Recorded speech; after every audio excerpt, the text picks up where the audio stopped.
যে রব্বি কারীম আল্লাহ তাআলা আমাদেরকে ফাতেমা রাসূলের বিরুদ্ধে যে রামগিরি রাসূল আকরাম সাল্লাল্লাহু আলাইহি সাল্লামকে নিয়ে ইসলামকে নিয়ে কটূক্তি করেছে এবং তার কথাকে প্রাধান্য দিয়ে সেই ভারতের একজন সংসদ সদস্য সে বলেছে কোন মুসলমান যদি প্রতিবাদ করে মসজিদে গিয়ে সে পিটাইবে। এই কথা শোনার পরে কোন মুসলমান কি বসে থাকতে পারে? আমরা সাধারণ একটি গ্রাম থেকে মেসেজ পাঠাতে চাই, মুসলমানের যুবকেরা, মুসলমানের শিশুরা, মুসলমানের বৃদ্ধরা, উলামায়ে কেরামগণ ঘুমিয়ে যায় নাই, প্রয়োজনে জীবনের শেষ রক্তবিন্দু দিয়ে হলো মহানবীর ইজ্জত রক্ষা করবেই করবে ইনশাআল্লাহ।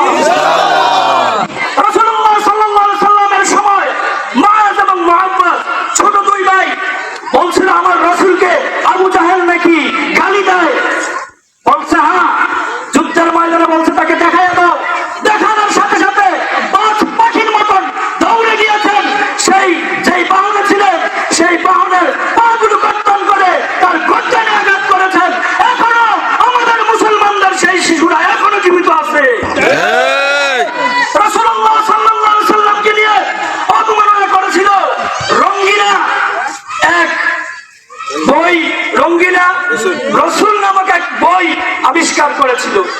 যিনি নির্মাণ করেছিল, যিনি লিখেছিল, প্রকাশক যিনি, তাকে মারার জন্য 21 বছরের একজন যুবক দাঁড়ায় গেছে যার নাম আলমুদ্দিন।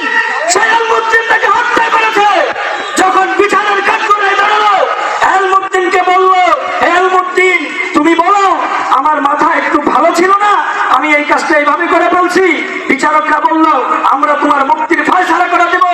আলমুদ্দিন নামক যুবক বলল না, গতকালকে স্বপ্নে দেখেছি প্রিয় নবী সাল্লাল্লাহু আলাইহি ওয়াসাল্লাম আমাকে দেখা দিয়েছেন আর বলেছেন আলমুদ্দিন তুমি আমার কাছে আসো। আল্লাহু আকবার।